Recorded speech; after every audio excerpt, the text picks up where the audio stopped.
আজকের রেসিপি লাউ ট্যাংরা। নমস্কার বন্ধুরা, বনশ্রীস কিচেন অ্যান্ড ব্লগস থেকে সবাইকে স্বাগত জানাই।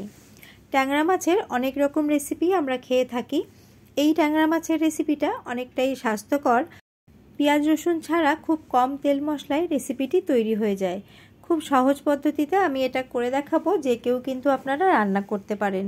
তো আসুন দেখে নেওয়া যাক আমার লাউ ট্যাংরা আমি কিভাবে বানাই। লাউ ট্যাংরা বানানোর জন্য সবার প্রথমে আমি ট্যাংরা মাছকে খুব ভালো করে ধুয়ে আমি নুন এবং হলুদ মাখিয়ে রেখে দিয়েছি মিনিমাম 10 মিনিটের জন্য।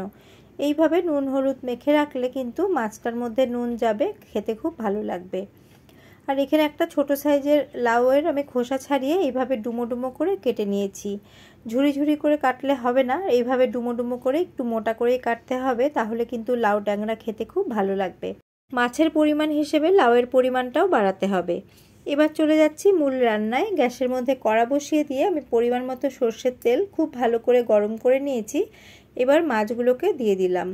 মাছগুলোকে আমি খুব বেশি কড়াও ভাজবো না, আবার খুব হালকাও ভাজবো না, মাঝামাঝিভাবে মাছগুলোকে ভেজে নেব। এক পিঠে মাছগুলো ভাজা হয়ে গেলে আরেক পিঠে মাছগুলোকে উল্টে দিচ্ছি। আমি যে পরিমাণ মাছ নিয়েছি আমি দুবারে করে মাছগুলোকে ভেজে নেব।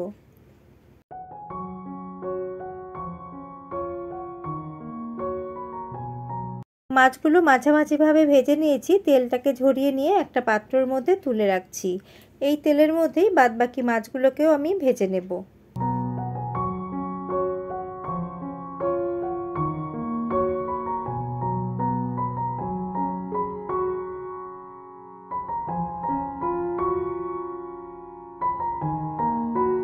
সেকেন্ড ব্যাচের মাছগুলোও ভাজা হয়ে গেছে। তেলটাকে ঝরিয়ে নিয়ে তুলে নিচ্ছি। কড়ার মধ্যে একটু বেশি পরিমাণে তেল রয়েছে, এতটা তেল আমার লাগবে না, কেননা লাউয়ের যে কোনো রান্নাতে কিন্তু খুব বেশি তেলের প্রয়োজন হয় না। তেল আমি তুলে নিয়েছি। এবার আমি এর মধ্যে ফোড়ন হিসেবে দুটো শুকনো লঙ্কাকে ফাটিয়ে দিয়েছি। আর দিয়ে দিচ্ছি আমি 1 চা চামচ ভরে গোটা জিরে, দিয়ে দিচ্ছি একটা তেজপাতা। এবার ফোড়নটাকে কয়েক সেকেন্ড ভালো করে একটু ভেজে নেব।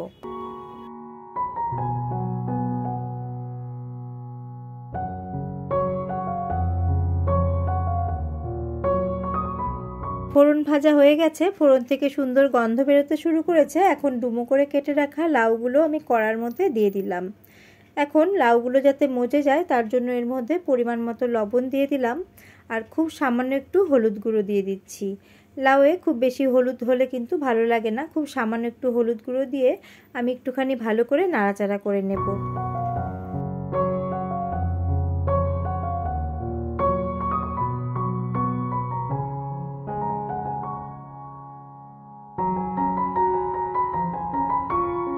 ভালো করে নাড়াচাড়া করে এখন আমি গ্যাসের ফ্লেমটাকে একদম লোতে করে 8 থেকে 10 মিনিটের জন্য আমি রান্না হতে রাখলাম।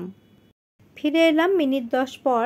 মাঝে আমি ঢাকা তুলে আরও দুবার করে নেড়ে দিয়েছিলাম। যেহেতু ঢাকা দিয়ে দিয়েছিলাম তার জন্য লাউ থেকে কিন্তু প্রচুর পরিমাণে জল বেরিয়েছে, আর লাউয়ের জলে কিন্তু লাউগুলোও সেদ্ধ হয়ে গেছে।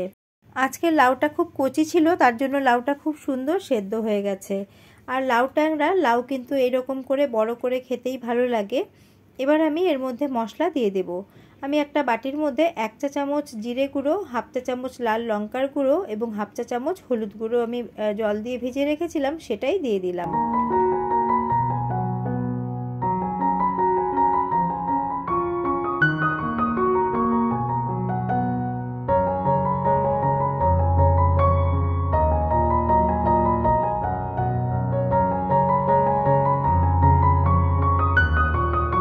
গ্যাসের ফ্লেমটাকে মিডিয়ামে করে দিয়ে মশলার সাথে লাউটাকে ভালো করে আর একটু কষিয়ে নিচ্ছি।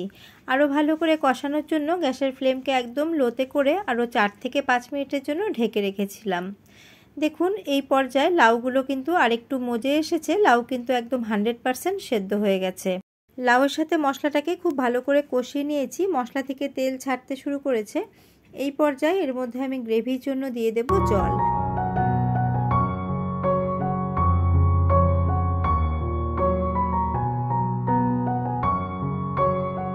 একটা পাত্রতে গরম জল করে রেখেছিলাম, সেখান থেকেই ছোট বাটির 2 বাটি এখানে ঝোল দিয়েছি।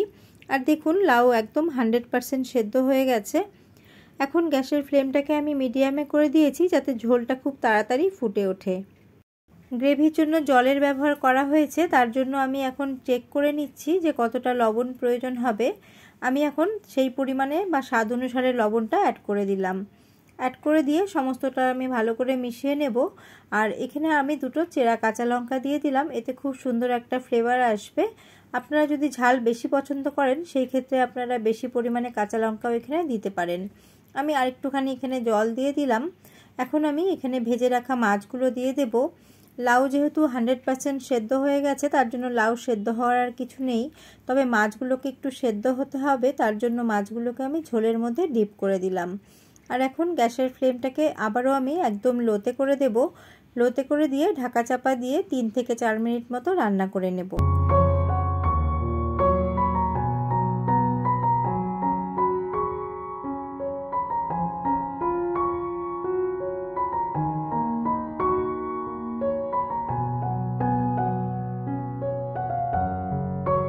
ফিরে এলাম মিনিট 4 পর। মাঝে আমি ঢাকা তুলে আরেকবার নেড়ে দিয়েছিলাম। আর ঝোলের মধ্যে মাছগুলো খুব সুন্দর সেদ্ধ হয়ে গেছে আর খুব সুন্দর একটা সুঘ্রাণ বেরোচ্ছে। লাউ ট্যাংরাতে কিন্তু কোনো রকম গরম মশলার ব্যবহার হয় না। আর দেখুন, লাউ তো আগে থেকেই সেদ্ধ ছিল। আর আমি এটাকে বেশি টানাবো না, ঝোলটা এরকম পাতলা থাকলেই কিন্তু ভালো লাগবে। গ্যাসের ফ্লেমটাকে অফ করে দিচ্ছি। অফ করে দিয়ে এর মধ্যে আরও দুটো চেরা কাঁচা লঙ্কা দিয়ে দিচ্ছি, এতে খুব সুন্দর একটা ফ্লেভার বেরোবে। রেডি হয়ে গেল লাউ ট্যাংরা। এখন আমি আপনাদের সার্ভ করে দেখাচ্ছি। গরম ভাতের সাথে এরকম একটা লাউ ট্যাংরা থাকলে আর কোনো কিছুরই কিন্তু প্রয়োজন পড়বে না। পেঁয়াজ রসুন ছাড়া কম তেল মশলা দিয়ে এই লাউ ট্যাংরা কিন্তু খুবই সহজপাচ্য। যাদের পেটের প্রবলেম আছে তারা কিন্তু এইভাবে ঝোল রান্না করে খেতে পারেন, তাতে কিন্তু খুব উপকার হবে। রেসিপিটি কেমন লাগলো কমেন্ট করে জানাবেন। আপনাদের যদি ভালো লেগে থাকে তবে আপনারা এইভাবে একদিন ট্রাই করে দেখতে পারেন। আমার চ্যানেলে যদি নতুন কোনো বন্ধু এসে থাকেন, আমার ভিডিওটি ভালো লেগে থাকলে আমার চ্যানেলটিকে সাবস্ক্রাইব করে পাশে থাকা বেল আইকনটির অল প্রেস করে দেবেন। তাহলে আমার নিত্য নতুন ভিডিওর আপডেট সবচেয়ে আগে আপনারা পেয়ে যাবেন। আবারও আমি হাজির হয়ে যাব অন্য কোনো রেসিপি নিয়ে বা ব্লগ নিয়ে। আজ এই পর্যন্তই। নমস্কার।